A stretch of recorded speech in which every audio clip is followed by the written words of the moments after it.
Hi, this is Bob Bianchi from the Law and Crime Network. What we see is First State's witness Shane Hansworth discussing the robbery at the Quality Inn that ultimately led to the police solving this case, and that is the murder of a Marine. Two men are on trial for their lives. It's a death penalty case out of Kentucky, and it's the Quincinio, Canada case and the Dwan Mulazum. I'll get that name right eventually. Dan Schorr, from who's my guest here. Right now, they're discussing one of the most important topics of the day, and that is lunch. And you would not believe how much discussion and debate then goes on about the lunch period and how long it's going to be. And this really is an opportunity for the lawyers who really don't eat lunch. They go down there and they're working on their case. So what do you think is so far of this first witness and what you think the state's establishing with this? Right. They're trying to look. The whole case is about tying these defendants to this murder. So what they're trying to do is show there was a prior robbery and that the gun that was used there and maybe one of the identification there can also tie one of these defendants at least to the murder that was occurred, I think, 6 days later or thereabouts. So they're trying to tie it in that way. Well, it's great. And you know what? Listen, today's like a huge day. I got Dan with me here. Mark Eiglarsh, how are you? It's great to see you. You join in on the conversation here, Mark. What do you think of this trial so far and the state's first witness? What are your general thoughts? Well, I found one comment to be extremely interesting. In 25 years of litigation, when ID is an issue, almost 99% of the time, the witness says, I looked at the photo lineup and I was 100% certain right away that that was the person who held a gun to my face. In this case, his words were not that. They were, well, the longer I looked at the picture, the more it became clear to me that it was him.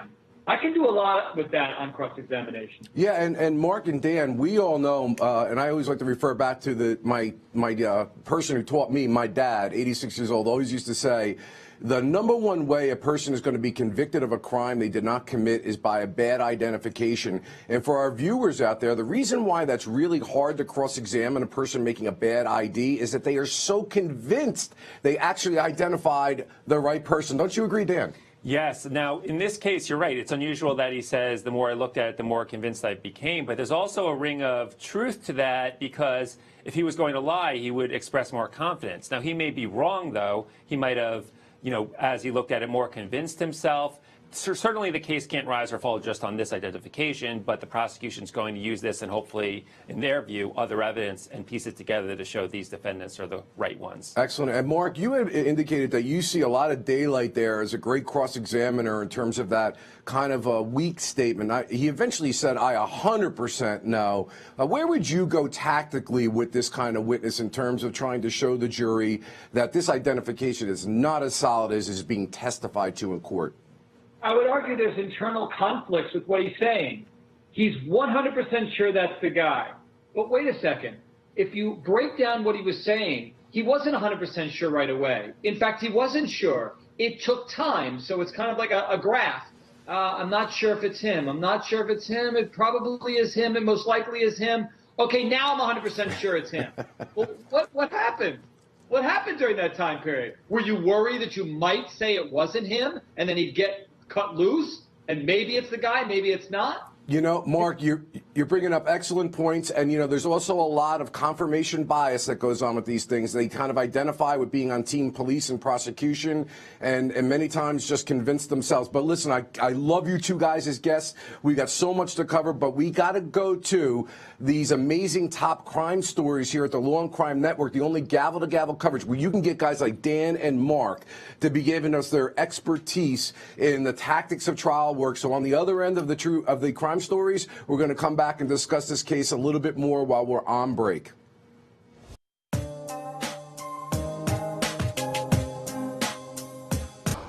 Welcome back to the Law and Crime Network. My name is Bob Bianchi. I'll be hosting until 3 o'clock. We got a lot on the table there, but I got Dan and Mark with me. I want to go with you guys on that last story, this trial horror writer story with Blake Label, who's 37 years old. And is this art imitating life? I'm curious as to what you guys think about to what extent the prosecutor is going to be able to use his horror books, because part of this case, in this graphic, brutal, gruesome case, is that he actually cut off part of the scalp, ear, eyebrows, and drain the blood from the body, which apparently is part of a novel that he had written. I won't even mention it to give it any kind of, kudos out there if people want to go see it. But Dan, what do you think? Are they going to be able to use that information from that book to as proof, direct proof by the state? I certainly think it's relevant. If someone has an unusual plan to kill someone, and this is certainly an unusual plan, and they have mapped that plan out in writing before, even in a fictional sense,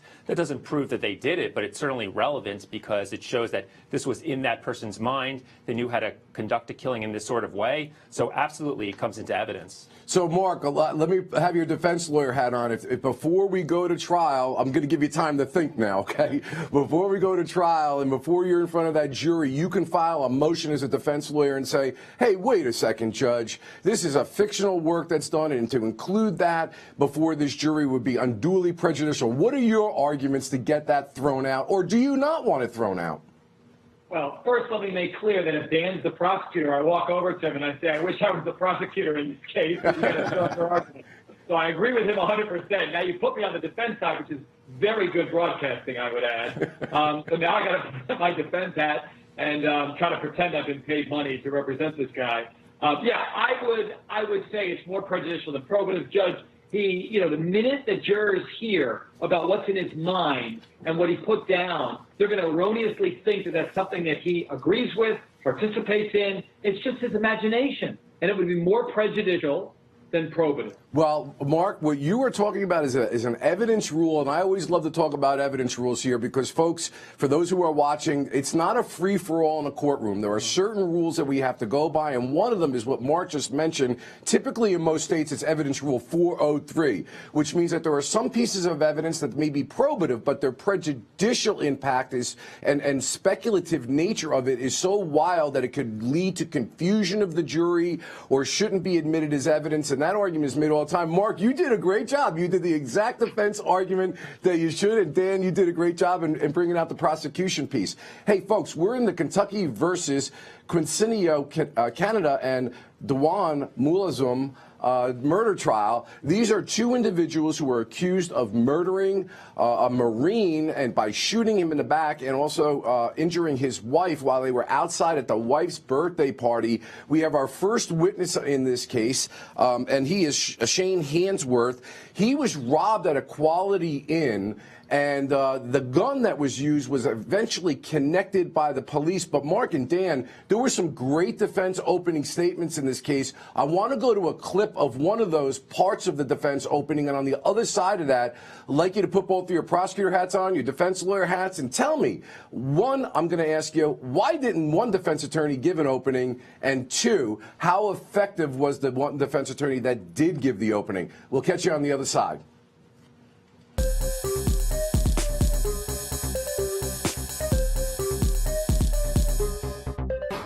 Welcome back to the Law and Crime Network. We are on a break in this case, Kentucky versus Quincinio, Canada, and Dewan Mulazum. I have with us Dan Schorr and Mark Eiglarsh, who are great guests to have. I love this hour, this part where they're on break right now because I get great guests like you guys. Mark, let me throw to you first.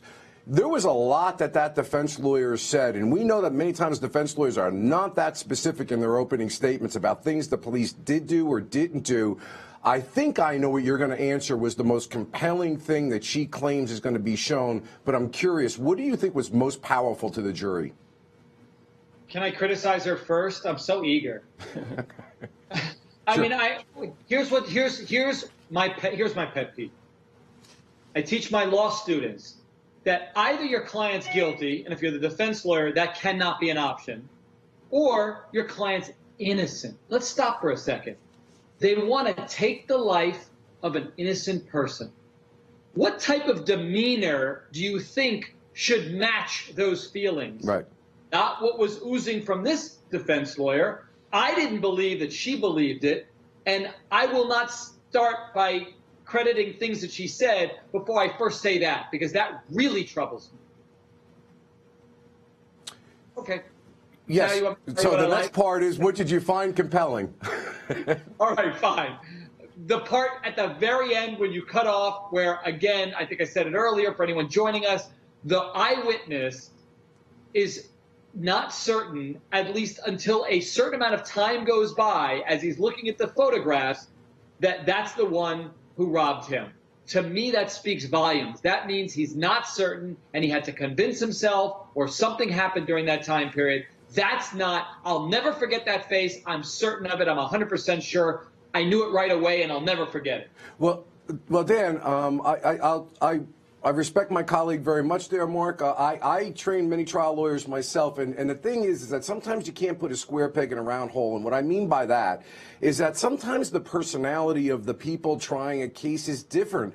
And so I'm on the very aggressive side. I'm probably very much like Mark. I would be yelling and screaming that you're trying to take a guy's life with this terrible evidence. But I've also found some very soft-spoken, more ethereal or, you know, to the point, not so much yelling and screaming, not so emotional, sometimes have been very effective. So what is your response to what Mark said? And my second part of my question, what did you find most compelling of the things she brought out as far as evidence is concerned? Sure. Well, I think Mark makes some great points there. I know it's a different style than Mark describes, and I understand why you'd want to be outraged that someone hypothetically is innocent and being subject to a possible death penalty.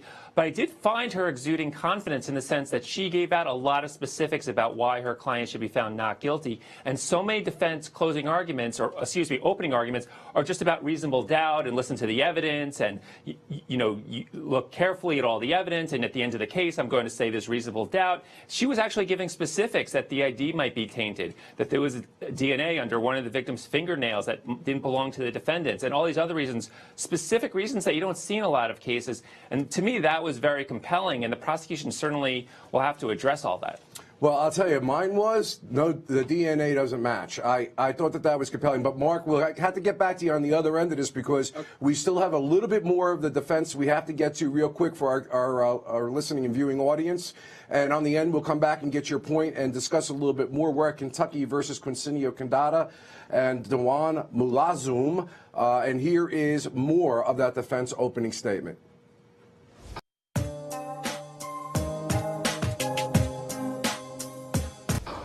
Welcome back to the Law and Crime Network. We're taking these defense openings bit by bit because I got two experts with me, Mark Eiglarsh and Dan Schorr.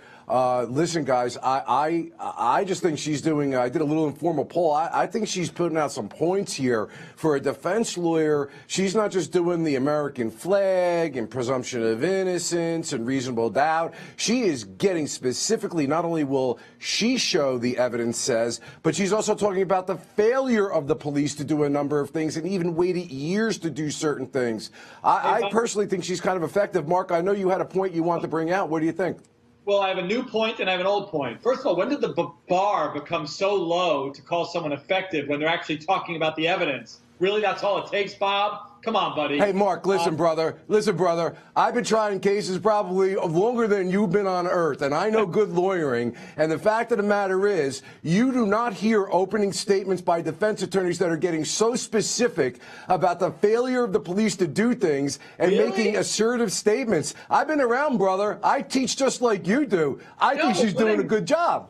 What are they saying? Listen, substantively, let me make clear. Substantively, I like a lot of the points she's making. The point I made earlier was not about necessarily style, in that some could be very over the top and animated, and some could be very reserved and soft-spoken. But what I'm referring to is passion.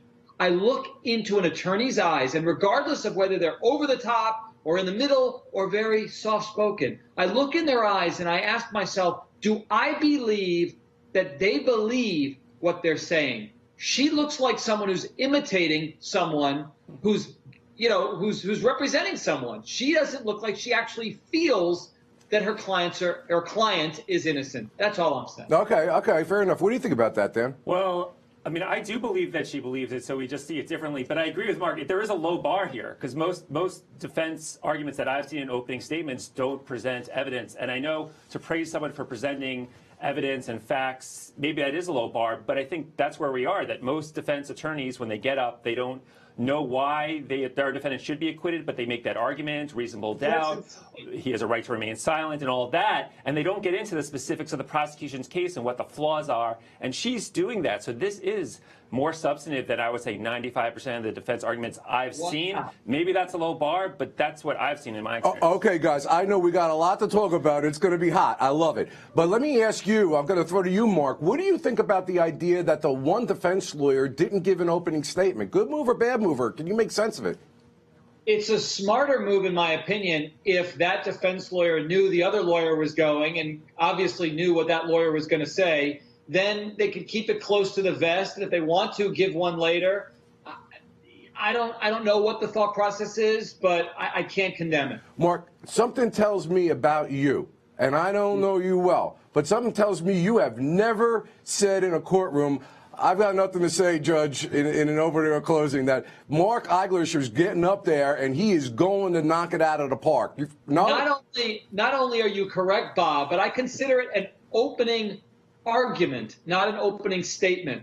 My openings are very similar to my closing arguments. And if that nimwit objects, I just say, oh, the evidence will show. Oh, my God. And then I go back to my closing opening argument. And that's what we got to try a case together because I get that all the time. Judge, he's summing up, and I'm like, no, I'm saying the evidence will reveal, but I'm doing it just like a summation. I love it, Mark. How about you, Dan? I mean, can you make sense of why it is that the lawyer wouldn't take advantage, like Mark and myself are basically saying, of having your first crack at giving your closing argument to the jury?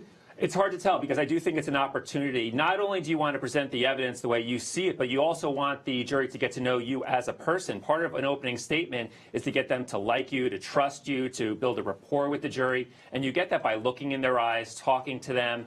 And so it's a wasted opportunity not to take advantage of that. Maybe on the evidence, the other defense attorney felt this defense attorney covered all the bases for both defendants, and that was sufficient. But I certainly would disagree with that as a tactic. You want them to hear your voice, get to know you, get to like you, and get to trust you, hopefully. Well, listen, if it were me and I were inclined not to do it, I'd at least get up and say, let me just tell you something right now. Hello, no DNA under the fingernails. Thank you very much. Sit down, at least at a minimum. Guys, I'd like to continue this story with Mark, this case with Mark and with Dan, but unfortunately or fortunately, we're going to go back to the defense opening. Obviously, this defense lawyer is sparking a lot of debate between us. Mark, we're going to catch you on the other side of this. Dan's in studio. We'll see more of the defense opening right now.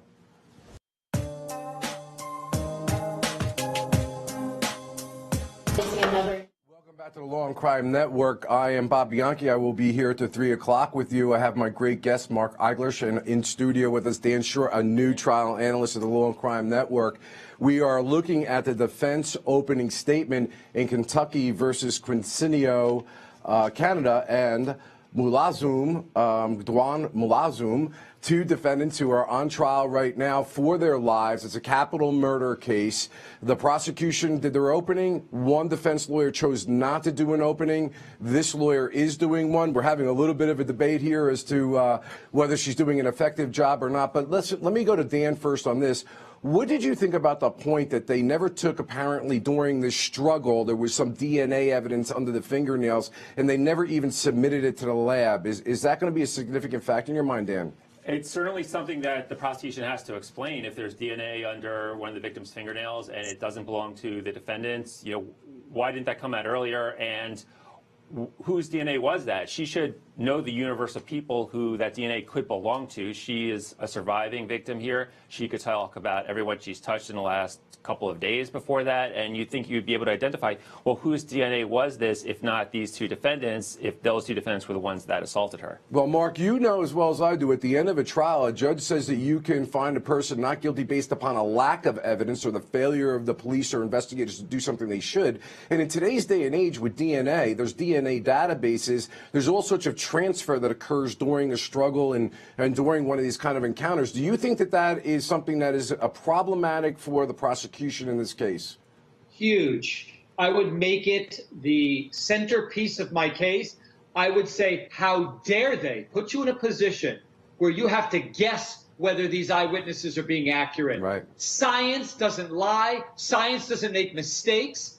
And all they have to do right now is submit it to the lab, and we would know it wasn't my client who did it. Right. So, Mark, you maybe a little bit in line with me that maybe an effective opening for the guy or the person, the defense lawyer chose not to open is to say, never submitted DNA under the fingernails of the person, still haven't done it, and ask you to push a button and kill my client? I don't think so, and just sit down. Good? I like every single thing you've come up with, Bob. Any other alternative than sitting on your ass and doing nothing seems to be more effective. Amen. Hey, listen, I got Mark Eiglarsh with us and Dan Schorr, trial analyst with the Law and Crime Network. We could go on and on, I could tell, with this crew, but we're going to go back to one more clip of the defense opening, and on the other side of that, ask these two characters some questions about that.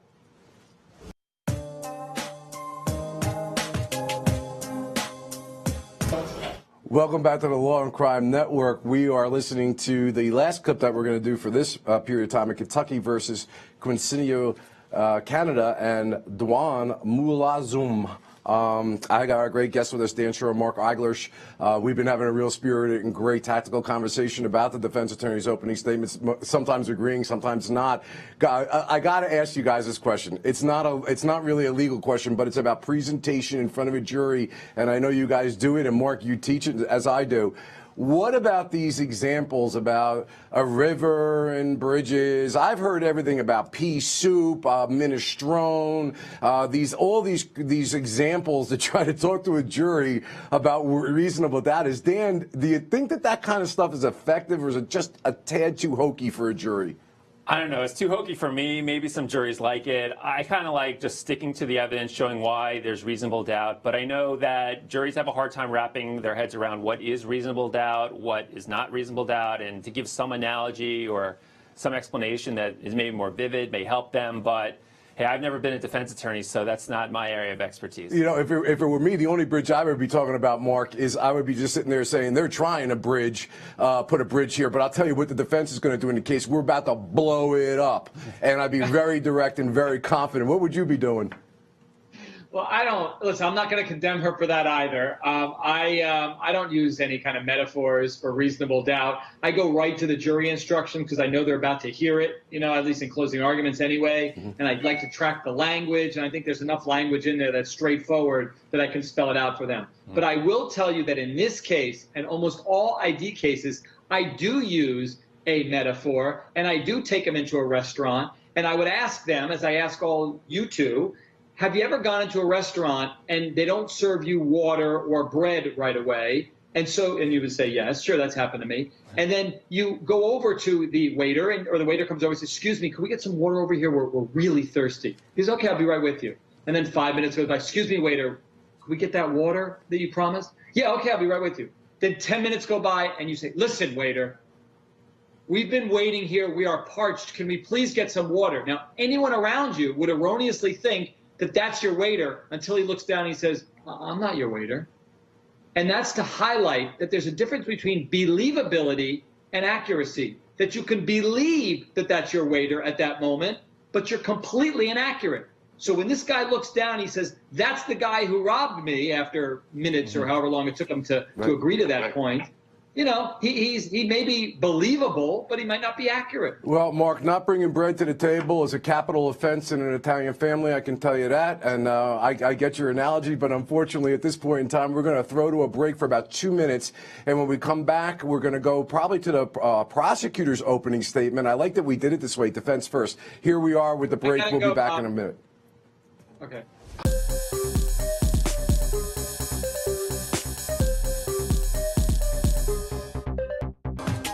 Welcome back to the Law and Crime Network. My name is Bob Bianchi, and we are looking at Kentucky versus Quincinio, Canada, and Dwan Mulazum. We've had the pleasure of having Mark Eiglarsh here to give us some very spirited and interesting and great professional commentary here. Mark has to go, unfortunately, but Mark, I'm going to let you have the last crack. What do you got to say is the last comment before you sign off, and be back soon?